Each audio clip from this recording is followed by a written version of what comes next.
পিছনে বসা আছে, আল্লাহ তাআলা আমাদেরকে তৌফিক দান করেন। আবার বলি আমিন।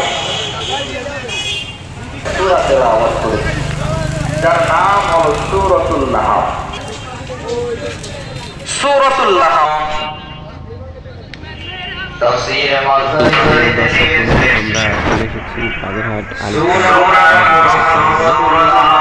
দেখানোর চেষ্টা করব আল ইসলাম মাদ্রাসা প্রাঙ্গণে এক বিশাল ওয়াজ মাহফিল আপনারা দেখতে পাচ্ছেন। যদি এই ভিডিওটি ভালো লাগে অবশ্যই আমাদের চ্যানেলটি সাবস্ক্রাইব করুন। চলুন ঘুরে আসি মাহফিল থেকে, দেখাবো শেষ পর্যন্ত মাহফিল কি হয়। এক বিশাল মাহফিল।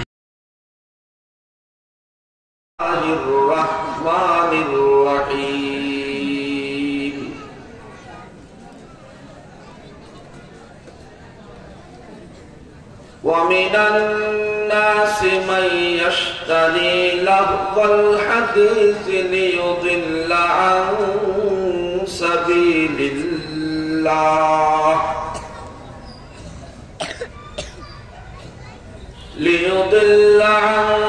سبيل الله بغير علم ويتخذها هزوا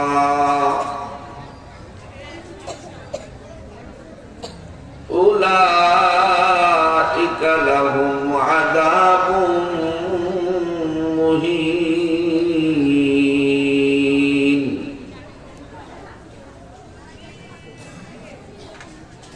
عن أبي هريرة رضي الله تعالى عنه قال قال رسول الله صلى الله عليه وسلم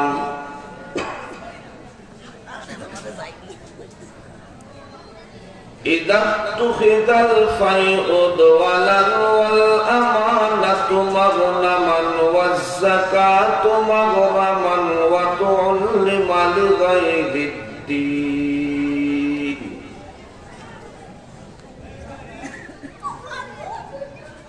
وأطاع الرجل امرأته وعق أمه وأدلى صديقه وأقصى أباه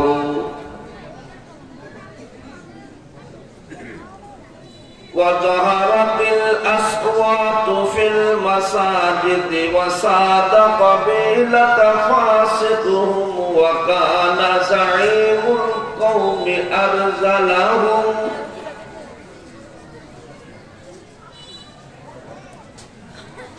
وأكرم الرجل مخافة شره وظهرت القينات والمعازف وشربت الخمور ولعن آخر هذه الأمة أولها فيرتقب عند ذلك ريحا حمراء وزلزلة وخسفا ومسخا وقذفا وآيات تتابع كنظام قطع سلكه فتتابع أو كما قال عليه صلوات الله وسلامه عليه سبحانك لا علم لنا إلا ما علمتنا إنك أنت العليم الحكيم. اللهم بارك لنا في رجب وشعبان وبلغنا رمضان.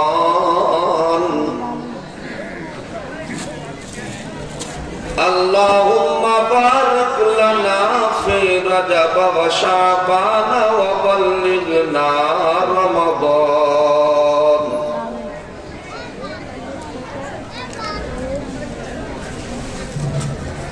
اللهم بارك لنا في رجب وشعبان وبلغنا رمضان সকলে বলি আমিন আমিন وقال سبحانه وتعالى إن الله وملائكته يصلون على النبي يا أيها الذين آمنوا صلوا عليه وسلموا تسليما اللهم صل على محمد وعلى آل محمد كما صليت على إبراهيم وعلى آل إبراهيم إنك حميد مجيد اللهم بارك على محمد وعلى آل محمد كما باركت على إبراهيم وعلى آل إبراهيم إنك حميد مجيد الحمد لله আল ইসলাহ ট্রাস্ট পরিচালিত মাদ্রাসায়ে তালিমুল কোরআন এর উদ্যোগে আয়োজিত শ্রদ্ধাভাজন আজকের এই মাহফিলের মুহতারাম সভাপতি জনাব হযরত হাফিজ মাওলানা কারি মাহবুবুর রহমান সাহেব,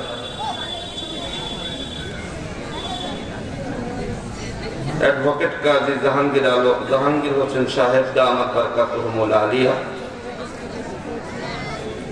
উপস্থিত হযরত উলামায়ে কেরাম, সম্মুখে কোরআন ও হাদিসের নিসবতে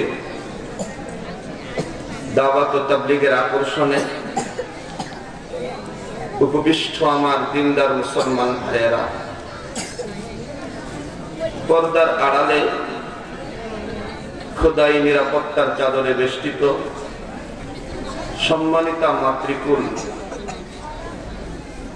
অসংখ্য আগণিত সুখ বিশ্বপ্রভুর দরবারে যিনি আমাদেরকে অত্যন্ত দয়া করে, মায়া করে, মেহেরবানি করে রিয়াজুল জান্নাহ বেহেশতের বাগিচায় আশিকিন, জাকিরিন, শাকিরিনের মজলিসে হযরত উলামায়ে কেরামের সান্নিধ্যে আসার আর বসার তৌফিক দান করেছেন। এজন্য সেই রব্বে কারীমের দরবারে, মহান মুনিবের দরবারে, মালিকের দরবারে আমরা সকলে অন্তরের অন্তঃস্থল থেকে শুকরিয়া আদায় করি, আলহামদুলিল্লাহ। সম্মানিত ভাই ও বন্ধুরা আমার, মাগরিবের পর থেকে যাবত পর্যন্ত আপনারা এদেশের হাক্কানি রব্বানি বুজুর্গ উলামায়ে কেরামদের পবিত্র জবান থেকে দ্বীনের অনেক গুরুত্বপূর্ণ নসিহত শুনছিলেন। অনেক দামি দামি কথা আপনারা শুনে ফেলেছেন। অবশেষে গভীর রজনীতে আমি আপনাদের সামনে উপস্থিত হয়েছি এবং মহাগ্রন্থ আল কোরআন থেকে একটি আয়াত তেলাওয়াত করেছি। অসংখ্য হাদিসে রাসূল থেকে, তিরমিজি শরীফের ২য় নম্বর খণ্ড থেকে ৪৫ নম্বর পৃষ্ঠা ২২১১ নম্বর হাদিস আমি আপনাদের সামনে পাঠ করেছি। আল্লাহ তাবারাকা ওয়া তাআলা আমাকে তৌফিক দিলেন তেলাওয়াতকৃত আয়াত এবং পঠিত হাদিসের উপরে অতি থেকে অতি সংক্ষিপ্ত কিছু কথা বলে আমি বিদায় গ্রহণ করব, বাকি আল্লাহ পাকের ইচ্ছা। যেহেতু সময় কম, রাত গভীর, অল্প সময়ে সংক্ষিপ্ত ভাবে কিছু কথা বলবো। আল্লাহ তাবারাকা ওয়া তাআলা যেন অল্প সময়ে এমন কিছু কথা আমাকে বলার তৌফিক দান করেন যে কথাগুলো কাল কিয়ামতের মাঠে আমার জন্য জান্নাতে যাওয়ার কারণ হয়ে যায়। এমন কিছু কথা আপনাদেরকে আল্লাহ তাআলা শোনার তৌফিক দান করেন যে কথাগুলো কাল কিয়ামতের মাঠে আপনাদের সকলের জন্য জান্নাতে যাওয়ার কারণ হয়ে যায়। সকলে বলি আমিন। অযথা অনর্থ কথা থেকে আল্লাহ আমার কানকে আল্লাহ আমার জবানটাকে হেফাজত করেন। অযথা অনর্থ কথা থেকে আল্লাহ তাআলা আপনাদের কানকে হেফাজত করেন। সকলে বলি আমিন। সম্মানিত ভাই ও বন্ধুরা আমার,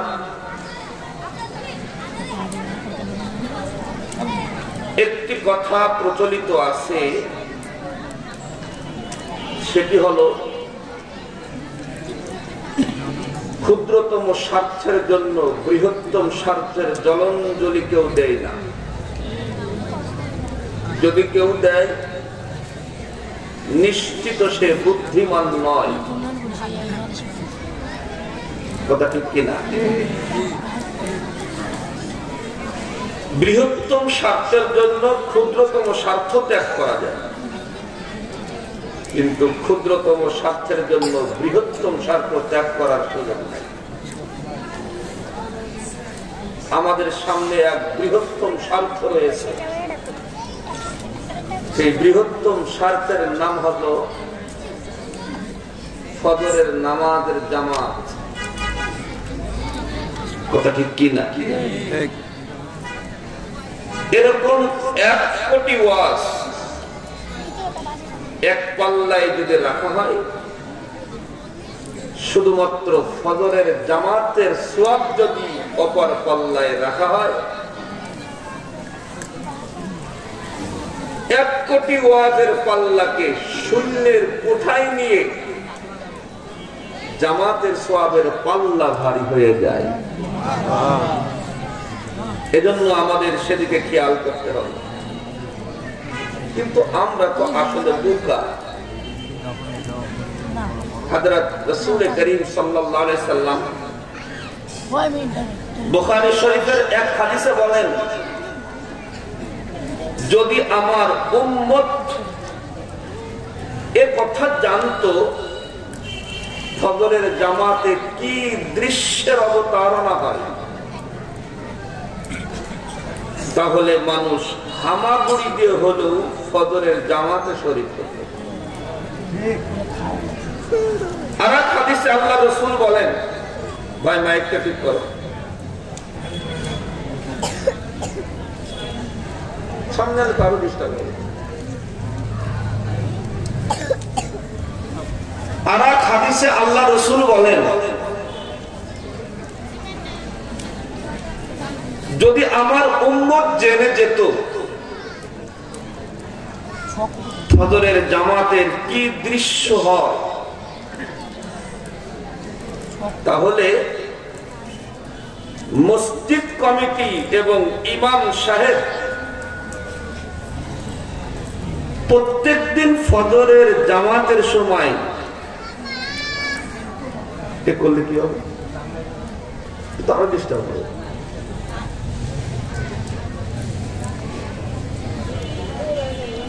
যদি আমার উম্মত জেনে যেত ফজরের জামাতে কি দৃশ্যের অবতারণা হয়, তাহলে ইমাম সাহেব শেষ পর্যন্ত লটারির মাধ্যমে মসজিদে মুসল্লি ঢুকাত। কারণ কি? এত বিপুল পরিমাণ মুসল্লি মসজিদে হাজির হতো জায়গায় সংকুলান হতো না, যে কারণে লটারি করে মসজিদে মুসল্লি ঢুকাতে হতো। কি দৃশ্যের অবতারণা সেখানে হয়। আল্লাহ রাসূল বলেন, পৃথিবীর প্রতিটি মসজিদে ফজরের জামাতে 2 শিফটের ফেরেশতারা উপস্থিত থাকে। কয় শিফটের? 1 নম্বর, যে সকল ফেরেশতারা পেট্রোল ডিউটি করে, রাত্রের ডিউটি করে, আল্লাহ তাআলার অসংখ্য অগণিত ফেরেশতা আছে যারা সারা রাত বনি আদমকে নিরাপত্তা দেওয়ার জন্য ডিউটি করে। রাত্রে বেলায় যে সকল ফেরেশতারা ডিউটি করে, তাদের ডিউটি শেষ হয় ফজরের আযান দিতে। আযান হয়ে যাওয়ার পরে ফেরেশতারা নিজেরা পরামর্শ করে, টাইম তো শেষ হয়ে গেছে, এখনই চলে যাব না, কিছুক্ষণ সময় অপেক্ষা করে বনি আদমের সাথে ফজরের নামাজ জামাতে পড়ে যাব। ফেরেশতাদের উপরে কি ফজরের নামাজ জামাতে পড়া ফরজ? কেন? এরপরে পড়ে কেন? নিশ্চয় এখানে কিছু আছে। এরপরে দিবসে যে ফেরেশতারা ডিউটি করবে, তাদের ডিউটি শুরু হয় ফজরের নামাজের পর থেকে। ওনারা পর মনে মনে পরামর্শ করে, ডিউটি তো দেবই, একটু আগে যায়, আগে যাই ফজরের জামাতে বনি আদমের সঙ্গে ফজরের নামাজটা পড়ে নিন। কিন্তু অত্যন্ত দুঃখের বিষয় হলেও সত্য, আমাদের কাছে ফজরের জামাতের কোনো দাম নাই। মাহফিলে লোকের অভাব নাই, কিন্তু ফজরের জামাতে মুসল্লি নাই। আছে কিনা ভাইও? আমাদের ফজরের জামাতে গুরুত্ব দিতে হবে। যদি গুরুত্ব মানুষ দিত, জুমার দিনে যেই পরিমাণ মুসল্লি মসজিদে জমা হতো, ফজরের জামাতে এর থেকে আরো বেশি হওয়ার কথা ছিল। আল্লাহ তাআলা আমাদের সঠিকটা বোঝার তৌফিক দান করেন, সকলে বলি আমিন। সম্মানিত মুসল্লি ভাইরা, যাক, আমি আবার অল্প সময়ে আমার মূল কথাটা বলতে যাই। সেটা হলো, আমি আপনাদের সামনে মহাগ্রন্থ আল কোরআনে যতগুলি সূরা আছে,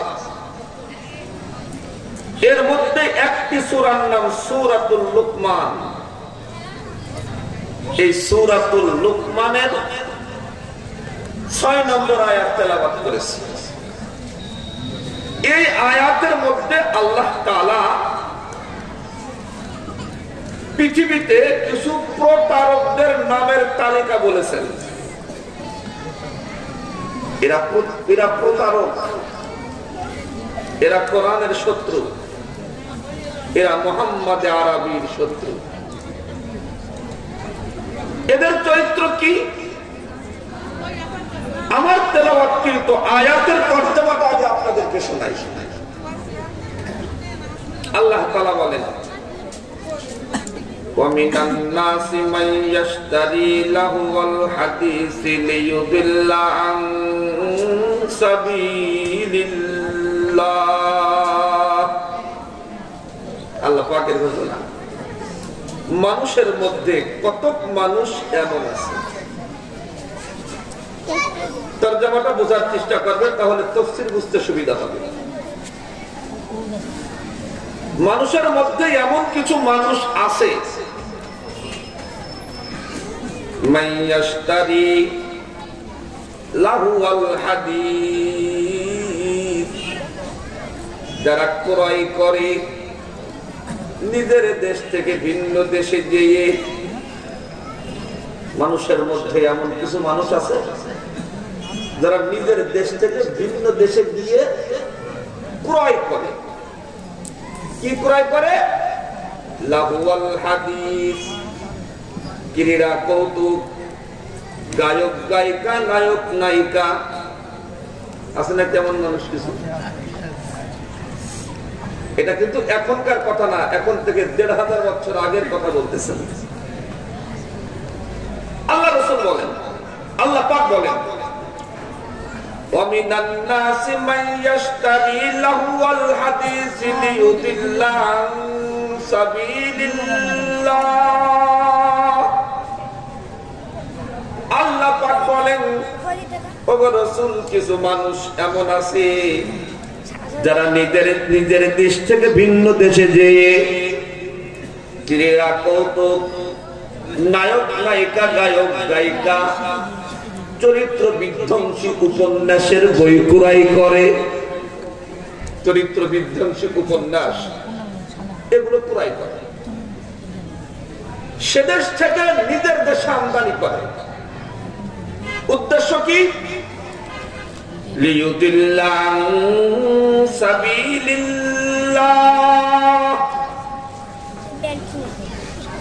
এই সমস্ত ক্রীড়া কৌতুক, নায়ক নায়িকা, গায়ক গায়িকা এবং চরিত্র বিধ্বংসী উপন্যাস গুলা কিনার একমাত্র উদ্দেশ্য হলো লিয়ুদিল্লা আন সাবিলিল্লাহ।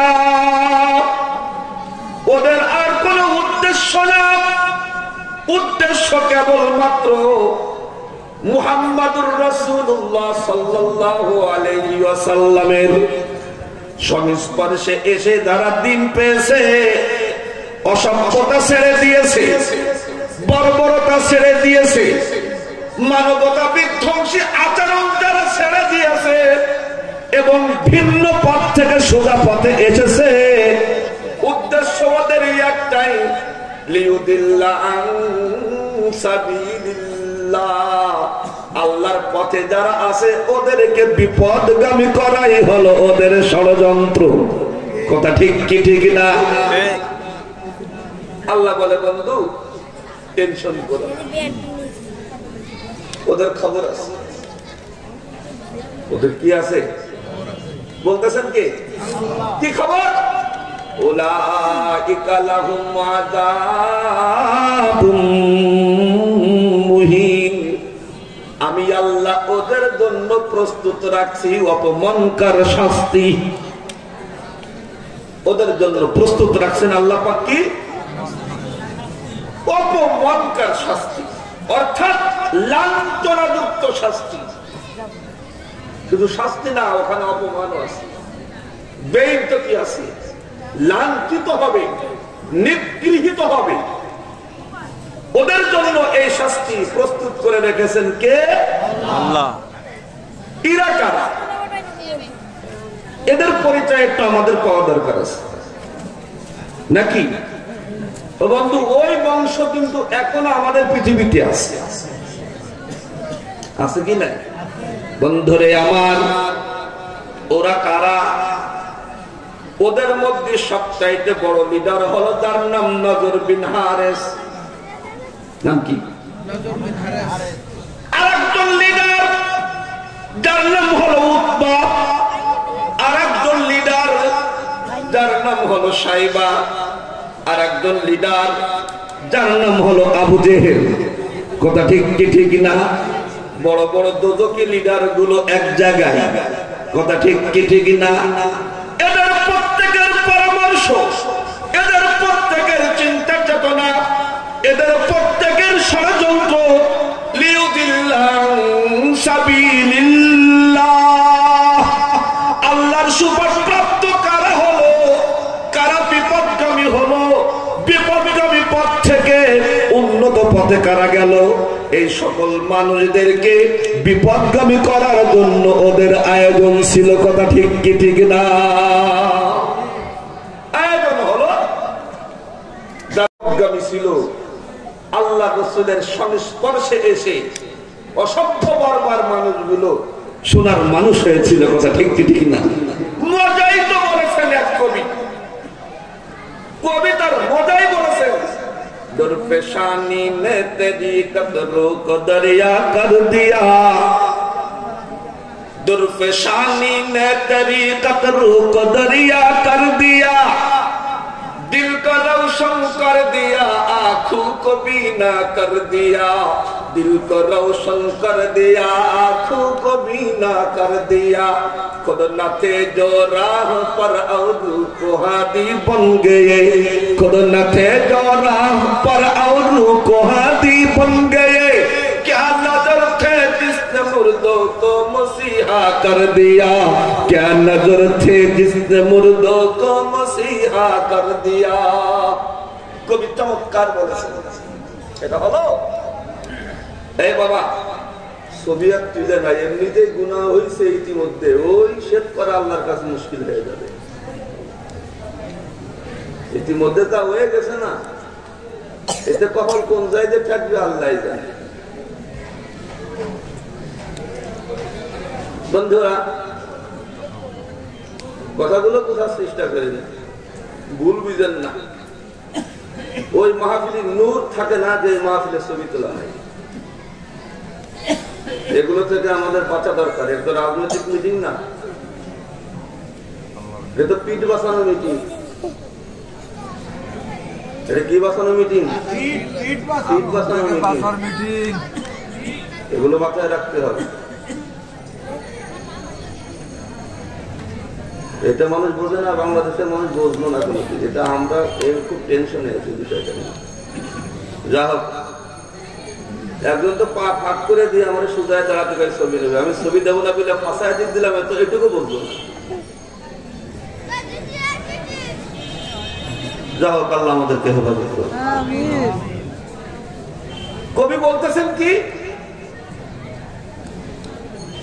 যে এমন এক মধ্য আকর্ষণ, এমন এক চমক, এমন এক কষ্টি পাথর পৃথিবীতে আল্লাহ দান করেছিলেন, যে পাথরের সংস্পর্শে অসভ্য মানুষ গেছে, সাথে সাথে সোনার মানুষ হয়ে গেছে।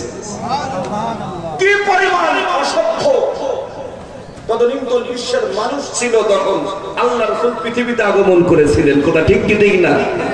যাদের অসভ্যতা এমন ছিল, নিজের কলিজার টুকরা নয়নের পুতুলিরে জীবন্ত মাটিতে পুঁতে হত্যা করেছে, দিল কাঁপিনি, হাত কাঁপিনি। কথা ঠিক কি ঠিক না?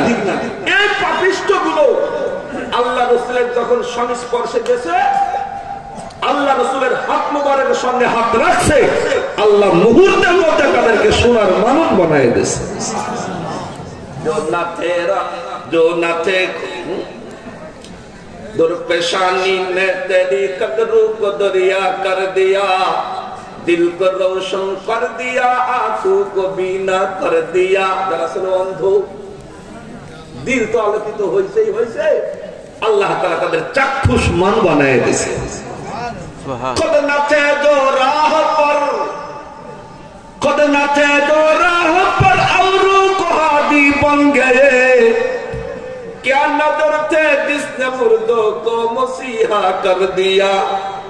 যারা হেদায়েতের উপরে ছিল না, যাদের নাম নিলে লানতুল্লাহ বলতে হতো, ঠিক কি না?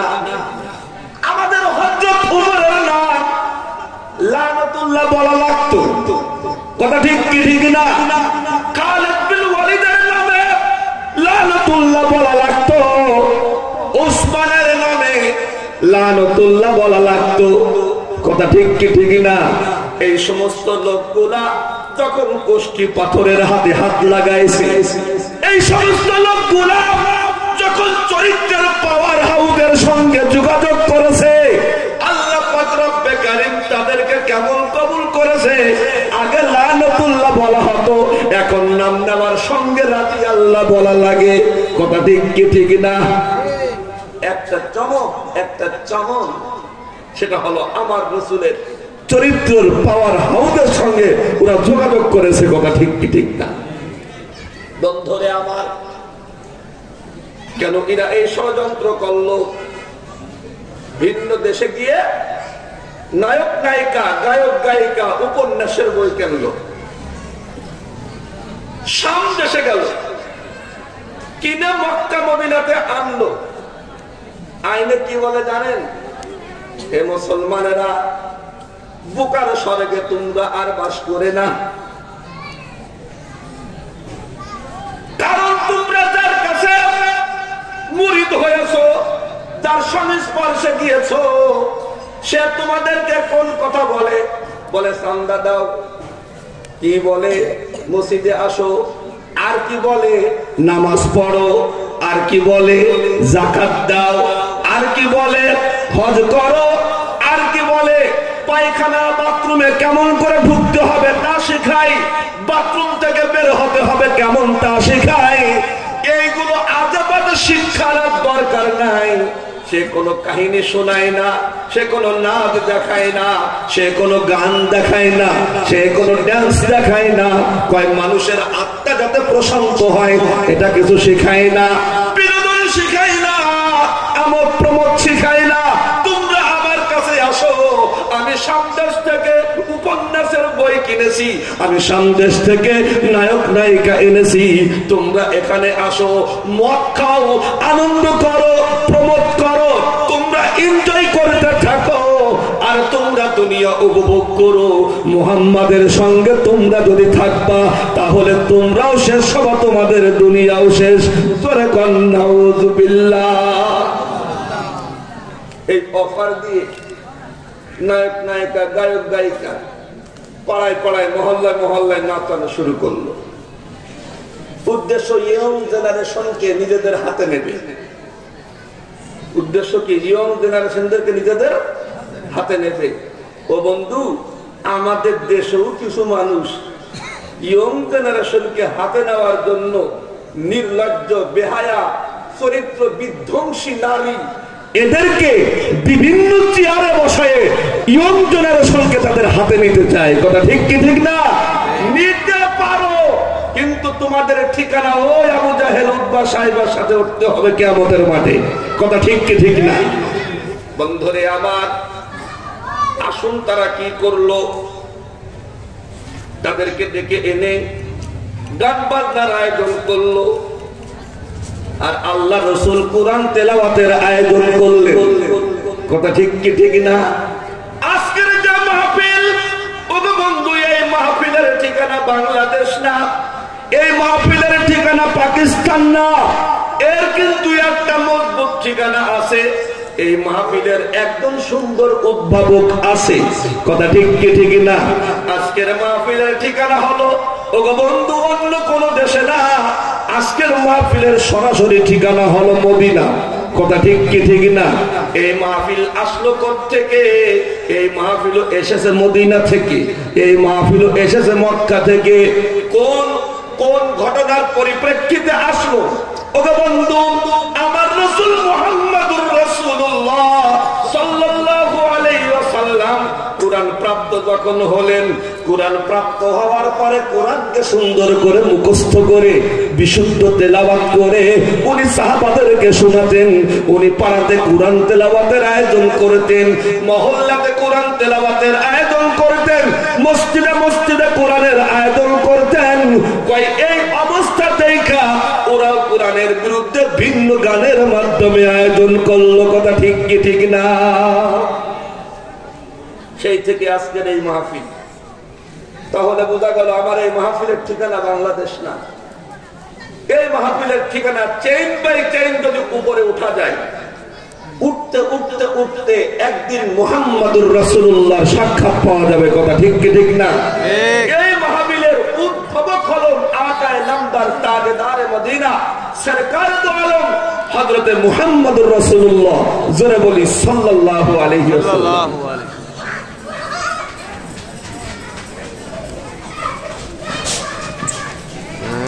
কি হলো? এদের নিয়ন্ত্রণের কোন লোক নাই।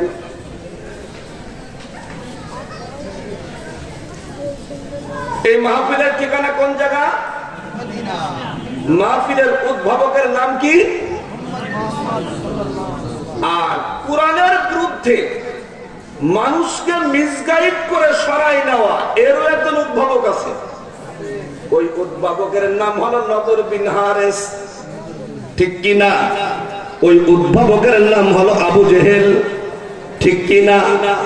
এখন কথা হলো, কোরআনের এগেনস্টে যারা যাত্রার প্যান্ডেল বানায়, কোরআনের বিরুদ্ধে যারা গানের প্যান্ডেল বানায়, কোরআনের বিরুদ্ধে যারা নর্তকী এনে নাচায়, কোরআনের বিরুদ্ধে ওগো বন্ধু যারা নায়ক নায়িকা গায়ক গায়িকা নাচায়, বন্ধু বলুন তো এদের অবস্থাটা কি হবে? আল্লাহ রসুল বলতেছেন, আল্লাহ রসুল বলেন, আল্লাহ রসুল বলেন মান তাশাব্বাহা বিকওমিন ফাহুয়া মিনহুম। আল্লাহ রসুল বলেন যে যার সাদৃশ্যতা অবলম্বন করবে কাল কিয়ামতের মাঠে তার সঙ্গে হাসর হবে। আল মারউ মা মান আহাব্বা, আল মারউ, আল্লাহ রসুল বলেন আল মারউ মা মান আহাব্বা, কিয়ামতের মাঠে তার সঙ্গে সাক্ষাৎ হবে যে তাকে মহাব্বত করতো অথবা তার সংস্কৃতি পছন্দ করতো। আর আমি যদি বুঝে থাকেন তাহলে বন্ধু বলুন তো গানের সংস্কৃতি পছন্দ করতো কে কে? আবু জাহেল, উতবা, সাইবা, নজর বিন হারিস, এরা যদি গানকে পছন্দ করতো, আমিও যদি গানকে পছন্দ করি, অটোমেটিক কিয়ামতের মাঠে ওর সঙ্গে আমার সাক্ষাৎ। আর কোরআন তেলাওয়াত, কোরআনের তাফসীর এটা পছন্দ করতেন কে? মুহাম্মদুর রাসূলুল্লাহ সাল্লাল্লাহু আলাইহি ওয়াসাল্লাম। আমি যদি এই কোরআনের আয়োজনকে পছন্দ করি, মাহফিলকে ভালোবাসি, কোরআন তেলাওয়াতকে পছন্দ করি, আমারও একজনের সঙ্গে হাসর হবে। বলুন তো সে কে? উনি যাবেন সুজা জান্নাতে আমাকে নিয়ে, ওরা যাবে সুজা জাহান্নামে ওদেরকে নিয়ে। এবার সিদ্ধান্ত নেন কোন দলে থাকবেন? এবার সিদ্ধান্ত নেন কোন দলে থাকবেন? বন্ধুরে আমার, এবারে আসুন আমি আপনাদেরকে সংক্ষিপ্ত তরজমা শোনালাম, সংক্ষিপ্ত তাফসীর শোনালাম। এখন আরেকটা চমৎকার কথা শোনাবো। সেই চমৎকার কথা হলো মুহাম্মদুর রাসূলুল্লাহ কোরআনের মাহফিল কেন করলেন, কোরআন তেলাওয়াত কেন শোনালেন? কথা ঠিক কি ঠিক না? কি উদ্দেশ্য ছিল? তার দ্বারা কি লাভ ছিল? কোথায় অনুমতি পেল? এই ব্যাপারে কোরআনের তাফসীর খুললে দেখা যায় এমনে এমনে উনি কোরআন তেলাওয়াতের আয়োজন করেন নাই। কোরআনের তেলাওয়াতের আয়োজন কেন করলেন? আমার নবী পৃথিবীতে আসার হাজার হাজার বছর আগে, আমার নবী পৃথিবীতে আসার হাজার বছর আগে আমাদের আব্বা জান যিনি জাতির পিতা, কথা ঠিক কি ঠিক না? বলুন তো জাতির পিতা কে? বঙ্গবন্ধু শেখ মুজিবুর রহমান। তো ইব্রাহিম 7 মাস আগে কইছিলেন, 7 মাস আগের কথা স্বীকার করছিলেন? ও বন্ধু, কপাল তো অন্য কারণে পড়ি নাই, কপাল পোড়ার অন্যতম কারণ কেউ একটা। কথা ঠিক কি ঠিক না? যেখানে আমার আল্লাহ পাকের স্পষ্ট বক্তব্য মিল্লাত আবিকুম ইব্রাহিম, বলুন তো এই কথা বলেছেন কে? আল্লাহ পাক বলেন তোমাদের জাতির পিতা হলেন ইব্রাহিম। কেন তিনি জাতির পিতা?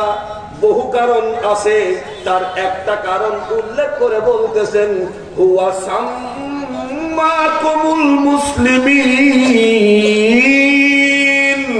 কেন উনি জাতির পিতা? এই জন্য জাতির পিতা, এই মুসলমান নামটা তো উনি তোমাদের রেখেছেন। জোরে কোন সুবহানাল্লাহ। আমরা বলি মুসলমান, এটা কার দেওয়া না? এই জন্য উনি আমাদের জাতির পিতা, উনি আমাদের জাতির পিতা। সুতরাং জাতির পিতা যদি অন্য কাউকে মানি, কপাল পড়বেই পড়বে। 15 বছর পরে হোক আর 16 বছর পরে হোক। কথা ঠিক কি ঠিক না? আজকের থেকে না, জীবনভর একটা সিদ্ধান্ত, পৃথিবীর কাউকে জাতির পিতা মানব না। জাতির পিতা যদি মানি তাহলে তিনি হলেন আমার আল্লাহর দেওয়া হযরত ইব্রাহিম আলাইহিস সালাতু ওয়াস সালাম। এই ব্যাপারে আপনারা কি সবাই একমত? আল্লাহ কবুল করেন, সকলে বলেন আমিন। এবারে আসুন কোরআন তেলাওয়াত কেন করলেন, অনুমোদন দিলেন কে, কিসের জন্য কোরআন তেলাওয়াত? বন্ধু, কোরআন তেলাওয়াত করেছেন আমার নবীর জন্য, আমার জাতির পিতা হযরত ইব্রাহিম আলাইহিস সালাতু ওয়াস সালাম 1000 বছর আগে উনি যেন কোরআন তেলাওয়াত করে উম্মতকে শোনায়, এই দোয়া করেছিলেন। সুবহানাল্লাহ বলেন। কোন ঘটনায় বললেন, কোন প্রেক্ষাপটে বললেন, এটা তো জানার দরকার। কি বলেন বন্ধুরে আমার, কোন প্রেক্ষাপটে বললেন আমি আপনাদেরকে একটু শোনাই। আপনারা জানেন পৃথিবীতে একটা মহাপ্লাবন হয়েছিল, ঠিক কিনা? কোন জামানায়? হযরত নূহ আলাইহিস সালাতু ওয়াস সালামের আমলে। নূহ আলাইহিস সালাতু ওয়াস সালামের আমলে যে মহাপ্লাবনটা হয়েছিল, এই মহাপ্লাবনের কারণে আমাদের কাবা ঘর, খানায়ে কাবা বিধ্বস্ত হয়েছিল। বিধ্বস্ত খানায়ে কাবা পুনর্নির্মাণের দায়িত্ব আল্লাহ তাআলা আব্বাদানকে দিলেন, হযরত ইব্রাহিম আলাইহিস সালাতু ওয়াস সালাম। কথা ঠিক কি ঠিক না? এটা আল্লাহ বলে দিচ্ছেন, ওয়া ইয ইয়ারফাউ ইব্রাহিমুল কাওয়াইদা মিনাল বাইতি ওয়া ইসমাঈল। হযরত নূহ নবীর মহাপ্লাবনে বিধ্বস্ত খানায়ে কাবা যখন বিধ্বস্ত হয়ে গেল, আমার আল্লাহ পাক আমার আব্বাজান হযরত ইব্রাহিম আলাইহিস সালাতু ওয়াস সালামকে বলেন, ওগো ইব্রাহিম, আমি চাইতেছি আমার বিধ্বস্ত খানায়ে কাবা বিনির্মাণে তোমাকে দায়িত্ব পালন করতে হবে, এর নির্মাণের কাজ তোমাকে করতে হবে। ইব্রাহিম আলাইহিস সালাতু ওয়াস সালাম সগর্বে আল্লাহ পাকের কাছে শুকরিয়া জানালেন, ওগো আল্লাহ, তুমি আমাকে দাও, যদি তুমি আমাকে এই দায়িত্ব দিয়ে থাকো আমি এর সঠিকভাবে পালন করব, আমাকে এই দায়িত্ব দাও। আল্লাহ পাক রব্বে কারীম এই দায়িত্ব ইব্রাহিমকে দিলেন। ইব্রাহিম আলাইহিস সালাতু ওয়াস সালাম দায়িত্ব প্রাপ্ত হলেন। নূহ নবীর সেই বিধ্বস্ত খানায়ে কাবা মহাপ্লাবনে ক্ষতিগ্রস্ত খানায়ে কাবা বিনির্মাণের দায়িত্ব পেলেন আব্বাজান ইব্রাহিম আলাইহিস সালাতু ওয়াস সালাম। উনি হলেন মিস্ত্রি। আল্লাহকে বলতেছেন, ওগো আল্লাহ, আমি তো একা বাইতুল্লাহ নির্মাণ করব কি করে? একজন মিস্ত্রির জন্য তো একজন হেল্পার লাগে। মিস্ত্রির জন্য কি লাগে? হেল্পার ছাড়া মিস্ত্রি কাজ করতে পারে? আপনারা কি বলে, হেল্পারে জোগাইলে না জোগাইলে, মিস্ত্রি লাগলে জোগাইলেও লাগে। আল্লাহরে বলতেছেন, আল্লাহ, জোগাইলে পাবো কোন জায়গায়? মিস্ত্রি নাই, আমি হলাম, জোগাইলে একজন দেখে দাও। আল্লাহ বলেন, বিধ্বস্ত খানায়ে কাবা বিনির্মাণে আমি অন্য কোন লোককে লাগাবো না, আমি নবীদেরকে লাগাবো, যাদের স্পেশাল ভিআইপি আমি আল্লাহ বানাইছি, তাদেরকে দিয়েই আমার ভিআইপি ঘরটা নির্মাণ করব। কারণ এটা তো পৃথিবীর ইতিহাসের প্রথম ঘর। কথা ঠিক কি ঠিক না? আল্লাহ পাক বলেন, ইন্না আউওয়ালা বাইতুন উযিয়া লিন-নাসি লাল্লাযী মুবারাক। আল্লাহ পাক বলেন, ওগো দুনিয়ার মানুষেরা শোনো, পার্থিব ইতিহাসে সর্বপ্রথম যে ঘরটা আমি পৃথিবীতে প্রেরণ করেছি, ওই ঘরের নাম হলো খানায়ে কাবা। জোরে কোন সুবহানাল্লাহ। এই বিধ্বস্ত খানায়ে কাবা পৃথিবীর ইতিহাসের প্রথম ঘর। এটাকে আমি আল্লাহ নির্মাণ করাবো, যেন কোনো লোক দিয়ে না, আমি আল্লাহ ভিআইপিদেরকে দিয়ে করাবো। জোরে কোন সুবহানাল্লাহ। ইব্রাহিম, তুমি নির্মাণ কাজ করো। কই আল্লাহ, মিস্ত্রি লাগবে, আমি মিস্ত্রি হালাল, জুগাইলে কোথায় পাবো? আল্লাহ পাক বলে, একজন নবীকে খুঁজে নাও। সুবহানাল্লাহ। তখন তো আর নবী নাই, কাকে উনি খুঁজবেন? আল্লাহ পাক বলেন, ইব্রাহিম, তুমি তোমার পরিবারের মধ্যে খোঁজ লাগাও, নবী পেয়ে যাবা। সুবহানাল্লাহ বলেন। বন্ধুরে আমার, হযরত ইব্রাহিম বলেন, ওগো আল্লাহ, আমার পরিবারের মধ্যে আমি নবী কোথায় পাবো? আছে তো শুধু আমার একমাত্র ছেলে ইসমাইল। আল্লাহ বলে, বন্ধু, ওরে সাথে নাও, তুমি যদিও নবী হয়ে গেছো, আমি আল্লাহ ওরেও নবুয়তি দান করব। জোরে কোন সুবহানাল্লাহ। বলুন তো এখন কয়জন হলো? একজন মিস্ত্রি, একজন জুগাইলে। মিস্ত্রি হলেন জাতির পিতা, আর জুগাইলে হলেন আমাদের পিতা। কথা ঠিক কি ঠিক না? আমাদের পিতা কেন? কারণ মুহাম্মদুর রাসূলুল্লাহ সাল্লাল্লাহু আলাইহি ওয়াসাল্লাম হযরত ইসমাঈল আলাইহিস সালাতু ওয়াসসালামের নেক্সট জেনারেশনের মধ্যে উনি আত্মপ্রকাশ করেছেন। সুবহানাল্লাহ বলেন। বন্ধুরা আমার, দুইজন এবার চলে আসলো খানা কাবা নির্মাণ করতে। যখন কাজ শুরু করবে, ইতিমধ্যে তদনীন্তন বিশ্বের বাদশা, শুধু এক কান্ট্রির না, এক এলাকার না, তামাম পৃথিবীর বাদশা। ও বন্ধু, আল্লাহ তাআলা পৃথিবীর রাজত্ব, গোটা পৃথিবীর রাজত্ব 4 ব্যক্তির হাতে ছেড়েছেন। কয়জন ব্যক্তি? 2 জন হলেন মুসলমান, 2 জন হলো বেঈমান। কথা ঠিক কি ঠিক না? মুসলমান 2 জনের মধ্যে 1 নম্বর হলো হযরত সুলাইমান। কথা ঠিক কি ঠিক না? দ্বিতীয় ব্যক্তি হলেন বাদশা যুলকারনাইন। ইনারা 2 জন মুসলমান যারা পৃথিবী রাজত্ব করেছিল, গোটা পৃথিবী।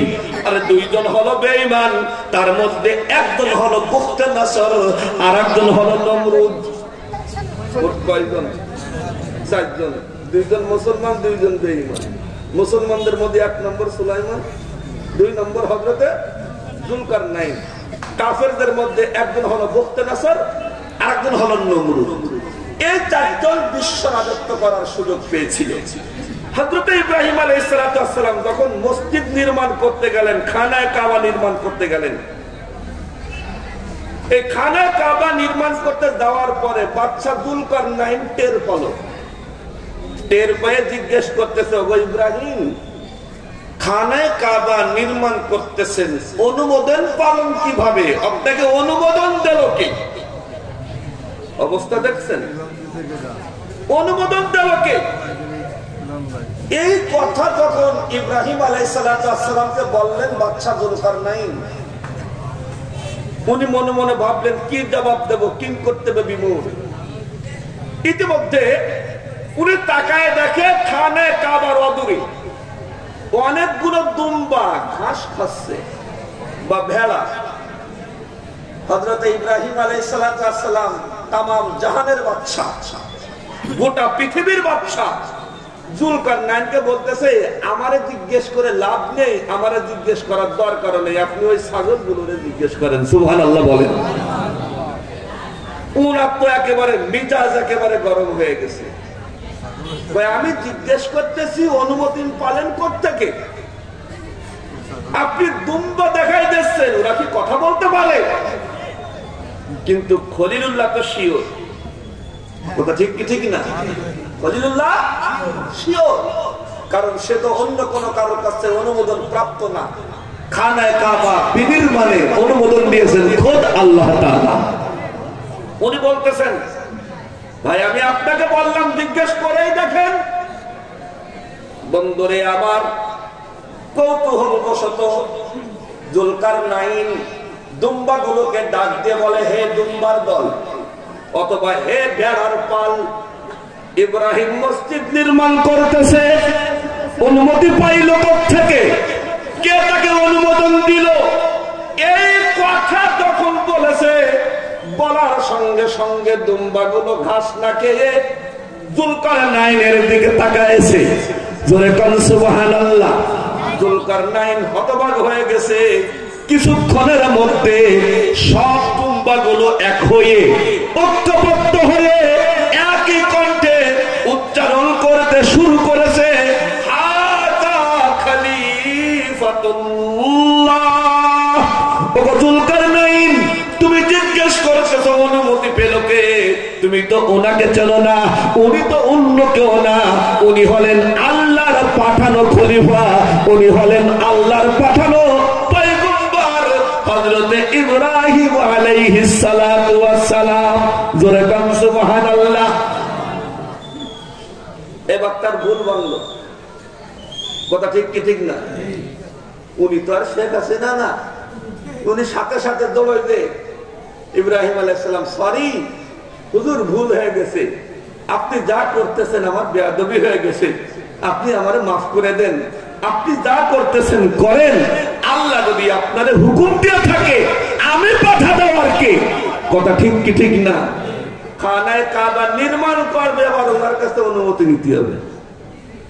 বাদশা চাইলে তার কাছ থেকে অনুমতি, আমি করবো তাফসীর মাহফিল, তাও বলে কার কাছ থেকে অনুমতি নিতে হবে। কথা ঠিক কি ঠিক না? কোরআনের মাহফিলের জন্য কোনো অনুমতির প্রয়োজন নাই, কোরআনের তাফসীরের জন্য কোনো অনুমতির প্রয়োজন নাই। অবাধভাবে তাফসীরুল কোরআনের জন্য, তেলাওয়াতে কোরআনের জন্য আল্লাহ অনুমোদন ১৫০০ বছর আগে দিয়ে গেছে। ওটাই পৃথিবীর কিয়ামতের সকাল পর্যন্ত কার্যকারী হবে। কথা ঠিক কি ঠিক না? বন্ধুরা আমার, হযরত ইব্রাহিম আলাইহিস সালামের কাছে মাপ চাইলেন, উনি খানায় কাবা নির্মাণ শুরু করলেন। বাপ হলো মিস্ত্রি, জুগাইলে হলো বেটা, দুই বাপ বেটা মসজিদ নির্মাণ করতেছে। গাঁথতে গাঁথতে গাঁথতে বুক পর্যন্ত গাঁথা হয়েছে। খানায় কাবা গাঁথতে গাঁথতে কোন পর্যন্ত গাঁথা হয়েছে? বুক পর্যন্ত গেঁথেছে। আচ্ছা বলুন, এখন যদি আরো উঁচায় গাঁথতে হয়, বলুন তো কি লাগে? ভাড়া মাচা। ওরে কি বলে বাগের হাটে? ভাড়া মাচা। কথা ঠিক কি ঠিক না? বুক পর্যন্ত গাঁথা শেষ। আল্লাহকে ডেকে বলেন, ওগো আল্লাহ, এটা তো পৃথিবীর ইতিহাসে প্রথম ঘর, এখানে তো ভাড়া মাচার কোন প্রচলন নাই।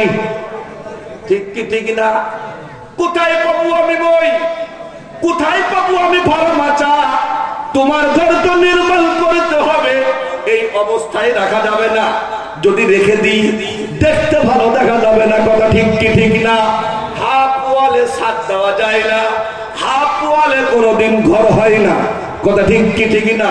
আল্লাহকে ডেকে বলেন, ওগো আল্লাহ, নির্মাণ করতে হবে, সুসম্পন্ন করতে গেলে ভাড়া মাচা লাগবে। ভাড়া মাচা কোথায় পাবো? এখানে তো ভাড়া মাচার কোনো ব্যবস্থা নাই। তুমি বলে দাও কি করব? আমার আল্লাহ বলে, বন্ধু ইব্রাহিম, এতক্ষণ পর্যন্ত তুমি গেঁথেছো কিসের উপরে দাঁড়ায় দাঁড়ায়? উনি বলেন, ওগো আল্লাহ, এই খানায় কাবার অদূরে একটা পাথর ছিল, ওই পাথরের উপরে দাঁড়ায় দাঁড়ায় আমি গাচ্ছিলাম। কই পাথরের সাথে কথা বলো। আল্লাহ পাককে বলেন, ওগো আল্লাহ, পাথর আবার কথা বলতে পারে নাকি? কই তুমি বলে দেখো। এ কথা বলার পরে ইব্রাহিম আলাইহিস সালাতু ওয়াস সালাম বলেন, ওগো পাথর, আমার তো উত্তরের দিকে যেতে হবে, তুমি একটু আমার সাথে চলো। কই এই কথা বলার সঙ্গে কোনো তার নাই, কোনো যোগাযোগ নাই, অটোমেটিক দক্ষিণ পাশের পাথরটা উত্তর পাশে চলে গেল। জোরে কোন সুবহানাল্লাহ। উত্তর পাশ গাঁথা কমপ্লিট হলো। আবার পাথরকে বলল, পাথর নিজেই চলে গেল দক্ষিণ পাশে, উত্তর পাশে গেল, পূর্ব পাশে গেল, পশ্চিম পাশে গেল। এখন সব কোণারে সব কর্নারে গাঁথা শেষ হয়ে গেল। এখন তো আর একটু উঁচু হতে হবে। আমি পাথর উঁচু করবো কি করে? আমার আল্লাহ পাক বলেন, বন্ধু, তোমার পাথরকে তুমি জিজ্ঞেস করো, পাথরকে তুমি কথা বলো, পাথরকে বলো, ওগো পাথর, আমার তো একটু উঁচু করতে হবে। এই কথা বলে উনি সরাসরি পাথরকে সম্বোধন করে বলেন, ওগো পাথর, একটু এক হাত উঁচু হও তো। কোনো তার লাগলো না, কোনো কিছু লাগলো না, মেশিন মোটর কিছু লাগলো না, অটোমেটিক এক হাত পাথর উঁচু হয়ে গেল। চতুর্দিকে প্রদক্ষিণ করলো, আবার এক হাত উঁচু হলো, চতুর্দিকে প্রদক্ষিণ করলো, আবার এক হাত উঁচু হলো, চতুর্দিকে প্রদক্ষিণ করলো। এইভাবে লিফটের মতো পাথর সহযোগিতা করলো, আর আমার আব্বাজান খানায় কাবা নির্মাণ শেষ করলো। জোরে কান সুবহানাল্লাহ। সম্মানিত ভাই ও বন্ধুরা আমার, হযরত ইব্রাহিম আলাইহিস সালাতু ওয়াস সালাম খানায় কাবা নির্মাণ করে ফেললেন। যত বড়ই বিল্ডিং হোক আর যত বড় যত ছোটই বিল্ডিং হোক, বিল্ডিং করতে করতে এক সময় দেখা যায় পাথরের যদি বিল্ডিং হয় কিছু কুচি বেঁচে যায়, কিছু ইট বেঁচে যায়, কিছু সিমেন্ট বেঁচে যায়। কথা ঠিক কি ঠিক না? বন্ধুরা আমার, খানায় কাবা নির্মাণ হয়ে গেল। নির্মাণ হয়ে যাওয়ার পরে হযরত ইব্রাহিম আলাইহিস সালাম নিজের সন্তানকে ডেকে বলতেছে, বাবা আসো একটু আল্লাহর কাছে দোয়া করি, আল্লাহ তাআলা এত বড় কাজ আমাকে দিয়ে করালেন, নিশ্চয়ই আল্লাহ পাকের অনুগ্রহ। কাজে কাজে আসো আমরা বিনয়ী হয়ে আল্লাহর কাছে দোয়া করি। এই দোয়া করার চিন্তা ভাবনা করতে করতে তাকায় দেখে কিছু পাথরের কুচি বেঁচে গেছে। পাথরের কুচি যখন বেঁচে গেছে, এবার আল্লাহকে জিজ্ঞেস করতেছে, গো আল্লাহ, এই যে পাথরের কুচি গুলো বেঁচে গেল, এগুলো আমি কি করব? হ্যাঁ, যদি বাংলাদেশ মসজিদ কমিটি হতো, কাউকে না জানে নিজের ছাদের মধ্যে ঢুকাই দিত। যদি ধরা পড়তো বলতো আমি টাকা দিয়ে দিতাম, এই নিয়ে ছিল। কথা ঠিক কি ঠিক না? সাবধান, মসজিদ মাদ্রাসার মাল। কথা ঠিক কি ঠিক না? ইব্রাহিম আলাইহিস সালাম দেখেন বাইতুল্লাহর মাল, এটা আমি কি করবো আল্লাহর কাছে জিজ্ঞেস করলেন। আল্লাহ পাক বললেন, পাথরের কুচিগুলো হাতে নাও, খানে কাবার ছাদে যাও। জোরে কোন সুবহানাল্লাহ। আল্লাহ ঘরের তো সিঁড়ি বানায়নি, কেমন করে উঠবো? আল্লাহ বলেন ওই পাথরকে আবার ডাকো। পাথরকে আবার ডাকলো, পাথর চলে আসলো। কয় তুমি পাথরের উপরে দাঁড়াও। পাথরের উপরে দাঁড়ায় পাথরকে লিফট হতে বলো। এই কথা বলে পাথরের উপরে যখন দাঁড়াইছে, তখন পাথরকে বলতেছে, পাথর আমি তো ছাদে উঠবো, একটু লিফটের ভূমিকা পালন করো তো। এই কথা বলার সঙ্গে পাথর এক টানে হযরতে খলিলুল্লাহকে মসজিদের ছাদের উপরে নিয়ে গেছে। জোরে কান সুবহানাল্লাহ। আল্লাহরে বলেন, আল্লাহ ছাদে তো উঠলাম। আল্লাহ তাআলা বলেন, ইব্রাহিম পাথরগুলো দুই হাতের মুঠোয় নাও। দুই হাতের মুঠোয় নিয়ে পাথরগুলো চতুর্দিকে প্রদক্ষিণ করো। এই যে আমার দিকে দেখেন, এইভাবে চতুর্দিকে প্রদক্ষিণ। যদি এইভাবে হাতটা ঘোরানো হয়, তাহলে বলুন তো উত্তর দিকে হাত গেল কিনা, দক্ষিণ দিকে, পশ্চিম দিকে, পূর্ব দিকে, চতুর্দিকে গেল। কথা ঠিক কি ঠিক না? আল্লাহ তাআলা বলেন, ইব্রাহিম তোমার হাতের পাথরগুলো চতুর্দিকে এইভাবে ছড়ায় দাও। বন্ধুরে আমার, কিতাবের মধ্যে লেখে, তাফসীরের কিতাবের মধ্যে লেখে, তাফসীরে ইবনে কাসির খুলে দেখেন, এই পাথর যখন ছড়ায় দিল, এর একটা পাথর বাইরে যাওয়ার কথা ছিল না, সব পাথর নিচেই পড়ার কথা ছিল। কথা ঠিক কি ঠিক না? যখন পাথর ছড়ায় দিলেন, একটা পাথরও নিচে পড়লো না, সব পাথরগুলো উড়তে শুরু করলো। জোরে কোন সুবহানাল্লাহ। পাথরগুলো উড়ে উড়ে কোথায় গেল? আমার আল্লাহ বলেন, বন্ধু ইব্রাহিমের নিক্ষিপ্ত পাথরটা আমি তামাম দুনিয়ার আনাচে কানাচে ছড়াইয়ে দিয়েছি। ওই পাথরের কুচি যেই জায়গায় পড়বে, আমি আল্লাহ ওই জায়গায় আমার একটা ঘর নির্মাণ করব। জোরে কোন সুবহানাল্লাহ। এজন্য ভাইও, কোথাও কোন মসজিদ হতে দেখলে মাতব্বরি দেখাতে যাবেন না। কোন নতুন মসজিদের কথা শুনলি জিজ্ঞেস করে, মসজিদ বানাচ্ছ কারে? কে বানাবে? আল্লাহর ঘর। তুমি এমন কি হয়েছে তোমার কল লাগবে? যেখানে মসজিদ বানাতে দেখো খাদেম আর গোলাম হয়ে সেখানে কাজ করো। কারণ মসজিদ কোন জায়গায় কেউ বানাতে পারবে না যে জায়গায় ইব্রাহিমের নিক্ষিপ্ত পাথর পড়ে নাই। যেখানেই পাথর পড়বে ওই জায়গায় মসজিদ হবে। ওই পাথর যদি সাগরের মধ্যেও পড়ে থাকে, সাগরের মধ্যেও আল্লাহ পাক মসজিদ নির্মাণ করবে। কেন? মরক্কোর বাদশা একটা মসজিদ বানাইছে সাগরের মধ্যে, 10,000 মানুষ একসঙ্গে দাঁড়ায় নামাজ পড়তে পারে। নদী নালায় যেখানে পাথর পড়ছে সেখানে মসজিদ হবেই হবে। আমি কয়েক বছর আগে পটুয়াখালীর চরমুমতাজ এলাকায় গেছিলাম।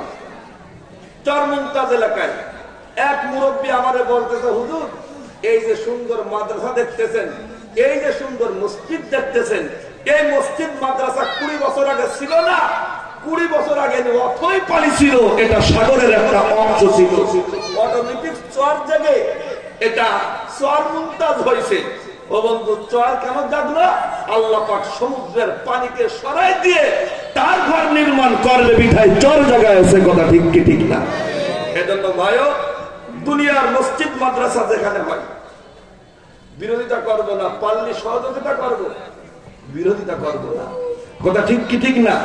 যদি ভালোবাসতে মনে না চাই, দূরে সরে থাকবো, কাছে ঢুকে ষড়যন্ত্র করে প্ল্যান প্রোগ্রাম নষ্ট করব না। কথা ঠিক আছে তো? বন্ধুরা আমার, এই কথাটা আমি কেন বললাম? মসজিদ নির্মাণ করা হয়ে গেল, বাপ বেটা দুইজনে বসে এবার আল্লাহর কাছে দোয়া করে। দেখেন দোয়াটা কি করে, আপনার কাছে দোয়াটা শেখেন। আপনাদের ভয় নাই, 12টার মধ্যেই শেষ হবে ইনশাআল্লাহ, 12টার মধ্যেই শেষ হবে। আমারও সময় শেষ করে ফেলছি। দুই বাপ বেটা এক জায়গায় বসে দোয়া করবে। কি দোয়াটা করলো দেখেন, আমি সব কথা সাবকাট করে মূল কথাগুলো বলতেছি। দোয়া দেখেন কি, উনি দোয়া করতেছেন, আল্লাহ তুমি সর্বজ্ঞ সর্বদর্শী, তুমি দয়া করে আমাদের দুইজনকে মুসলমান হিসেবে কবুল করো। জোরে কোন সুবহানাল্লাহ। রব্বানা ওয়াজআলনা মুসলিমাইনি লাক ওয়া মিন যুররিয়াতিনা উম্মাতান মুসলিমাতান লাক ওয়া আরিনা মানাসিকানা ওয়া তুব আলাইনা ইন্নাকা আনতাত তাওয়াবুর রহিম। আল্লাহর কাছে প্রথম দোয়া, ওগো আল্লাহ বাপ বেটা মিলে আপনার ঘর নির্মাণ করলাম, দুহাত তুলে ভিক্ষুকের মতো মাথাটা নুইয়ে দিয়ে তোমার দরবারে দোয়া করতেছি, দয়া করে তুমি আমাদের দুই বাপ বেটাকে মুসলমান হিসেবে কবুল করে নাও। জোরে কোন সুবহানাল্লাহ। দোয়াটা কেমন দোয়া? ওনারা কি নরমাল মুসলমান না আফার ক্লাসের মুসলমান? মুসলমান কারে কয়? লা ইলাহা ইল্লাল্লাহ মুহাম্মাদুর রাসূলুল্লাহ, এই কথা বললেই সে মুসলমান। এটা হলো একেবারে প্রথম ক্লাসের মুসলমান। কথা ঠিক কি ঠিক না? প্রথম ক্লাসের মুসলমান। এই প্রথম ক্লাসের মুসলমান, অথচ ওনার তো সর্বোচ্চ ক্লাসের মুসলমান। দাবি করলেন কেন? দাবি করেছেন এজন্য আল্লাহর ঘর বানাইছে, ঘাড় মোটা হয়নি, মাথাটা নুইয়ে পড়েছে। আমি কোন ইবাদত করলে সেটা কবুল হলো কিনা বোঝার উপায় কি? বোঝার উপায় হলো আমার মাথাটা নুইয়ে পড়েছে, আল্লাহ কবুল করেছে, এটা হলো তার প্রমাণ। কথা ঠিক কিনা? এর জন্য মসজিদ বানাই, মাদ্রাসা বানাই, দিনের যত কাজই করব, করার সঙ্গে সঙ্গে মাথাটা নুয়ে পড়ে, তাহলে বুঝতে হবে আমার কাজটা আল্লাহ কবুল করছেন। আর যদি গর্দান উঁচু হয়ে যায়, বুঝতে হবে এই কাজ আল্লাহর কাছে কবুল হয় নাই। আল্লাহ সুবহানাহু ওয়া তাআলা আমাদের সকলকে যাবতীয় কাজগুলো ইখলাসের সাথে আল্লাহ সন্তুষ্ট করার জন্য করার তৌফিক দান করেন। আমিন। ওয়া আখিরু দাওয়ানা আলহামদুলিল্লাহি রাব্বিল আলামিন। রব্বিরহামহুমা কামা রাব্বায়ানি সাগীরা। اللهم احفظنا من كل بلاء الدنيا وعذاب الآخرة وأفوض أمري إلى الله إن الله بصير بالعباد إله العالمين ويا أحكم الحاكمين। আমরা কতিপয় গুনাহগার বান্দা গুনার বোঝা মাথায় নিয়ে আপনার শাহী দরবারে হাত পেতেছি। আল্লাহ মেহেরবানি করে আপনি আমাদের জীবনের সব গুনাহ খাতা মাফ করে দিন। মেহেরবানি করে আমাদের আব্বা আম্মার জীবনের সব গুনাহ খাতা মাফ করে দিন। যাদের আব্বা আম্মা কবরস্থ হয়েছে আল্লাহ তাদের কবরের আযাব থাকলে মাফ করে দিন। যাদের আব্বা আম্মা অসুস্থ হয়ে বিছনায় পড়ে আছে আল্লাহ মেহেরবানি করে আপনি তাদের সবাইকে শিফায়ে কামিলা আজিলা নসিব করেন। আল্লাহ মাওলাই করিম, অনেকগুলো মানুষ, অনেকগুলো সন্তানেরা কোরআনের হাফেজ হয়ে পাগড়ি নিল। আল্লাহ কোরআনকে তারা যেভাবে সহজে পড়তে পারে আল্লাহ মেহেরবানি করে তার থেকে আরো সহজে কোরআন বোঝার তৌফিক তাদের সবাইকে দান করেন। আল্লাহ আলেমে হক্কানি রব্বানি হওয়ার তৌফিক দান করেন। আল্লাহ আল ইসলাম এই মাদ্রাসাকে আল্লাহ যারা ভালোবাসেন, যারা টাকা পয়সা দিয়ে মহব্বত করেন, যারা দোয়া করে সহযোগিতা করেন, যারা শ্রম দিয়ে আল্লাহ সহযোগিতা করেন, মেহেরবানি করে আপনি সবাইকে কবুল করে নেন। যারা দোয়া চেয়েছে আল্লাহ তাদের জন্য দোয়া করলাম, যারা দোয়া চায়নি আল্লাহ তাদের জন্য দোয়া করলাম। মেহেরবানি করে আপনি সবাইকে কবুল করে নেন। এই অঞ্চলের যত মানুষ অন্ধকার কবরে চলে গেছে আল্লাহ সবাইকে আপনি মাফ করে দেন। সবার কবরকে আল্লাহ আপনি জান্নাতের বাগিচা বানিয়ে দিন। যারা অসুস্থ আছে আল্লাহ তাদের সবাইকে শিফায়ে কামিলা আজিলা নসিব করেন। আল্লাহ আয় আল্লাহ তাআলা মাফির রদুরি নসিব করেন। আল্লাহ হায়াত যদি শেষ হয়ে যায় থাকে আল্লাহ মেহেরবানি করে ঈমান সহকারে জান্নাতি মরণ বরণ করার তৌফিক দান করেন। আল্লাহ এছাড়াও জানা আরো যত মানুষ মুমূর্ষু আছে আল্লাহ সবাইকে আপনি শিফায়ে কামিলা দান করেন। আল্লাহ আল ইসলাম ট্রাস্ট কর্তৃক পরিচালিত তালিমুল ইসলামে মাদ্রাসাকে আল্লাহ মেহের তালিমুল কোরআন এই মাদ্রাসাকে আল্লাহ আপনি কবুল মঞ্জুর করে নিন আল্লাহ। ছাত্র শিক্ষকদেরকে কবুল করে নিন আল্লাহ। মুহিব্বিনদেরকে আল্লাহ আপনি কবুল করে নিন আল্লাহ। প্রবাসে থেকে যারা দোয়া চেয়েছে আল্লাহ তাদের সকলের দোয়াকে আপনি কবুল করে নিন আল্লাহ। এদেশে থেকে যারা দোয়া চেয়েছে আল্লাহ মেহেরবানি করে সকলের দোয়াকে আল্লাহ আপনি কবুল করে নিন আল্লাহ। গভীর রাত পর্যন্ত অনেক ভাই বসে বসে কোরআনের বয়ান শুনলো আল্লাহ, মেহেরবানি করে আপনি তাদেরকে কবুল করে নিন আল্লাহ। মাদ্রাসার কমিটি ভাইরা যারা মাদ্রাসার শুরুতে ছিল শুরু করে আল্লাহ তারা এখন কবরে অনেকে বাসিন্দা হয়ে গেছে আল্লাহ, তাদেরকেও আপনি মাফ করে দিন আল্লাহ। যারা আছে সুস্থ শরীরে মাদ্রাসাকে আরো সামনে আগায় নেওয়ার তৌফিক দান করেন আল্লাহ। মেহেরবানি করে আপনি এই দেশকে হেফাজত করেন আল্লাহ। সব রকমের ষড়যন্ত্রকে নস্যাৎ করে দিয়ে আল্লাহ দেশের জন্য যেটা মঙ্গল সেই ব্যবস্থা করে দিন আল্লাহ। হযরত ওমরের মতো একজন শাসক আমাদেরকে দান করেন আল্লাহ। হযরত ওমরের মতো দেশপ্রেমিক এবং দিন প্রেমিক একজন যোগ্য ব্যক্তিকে আল্লাহ সামনে তাদের হাতে রাজত্বকে অর্পণ করে দিন আল্লাহ। মেহেরবানি করে আপনি কবুল করে নিন। আজকের মাহফিল ইন্তেজাম করতে গিয়ে অনেক টাকা পয়সা খরচ হয়েছে আল্লাহ। কেউ সহযোগিতা করেছে টাকা দিয়ে, কেউ পয়সা দিয়ে, আয় আল্লাহ কেউ মাইক চালায়, কেউ লাইট জ্বালায়, কেউ সামিয়ানা টানায়, কেউ বিছনা বিছায়। এগুলো কিছু করতে পারে নাই। অনেকগুলো মানুষ মাহফিল শুনতে এসে মাহফিলটাকে সৌন্দর্যমণ্ডিত করে তুলেছে। মেহেরবানি করে দিন শেষে সবাইকে আপনি কবুল মঞ্জুর করে নিন আল্লাহ। সুবহান রাব্বিকা রাব্বিল ইজ্জাতি আম্মা ইয়াসিফুন। আল্লাহুম্মা বারিক লানা ফি রাজাব ওয়া শাবান ওয়া বাল্লিগনা রমাদান। আল্লাহ বানা ওয়া বাল্লিগনা রমাদান।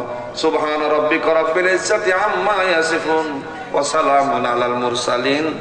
আমিন আমিন বিরহমাতিকা ইয়া আরহামার রাহিমিন।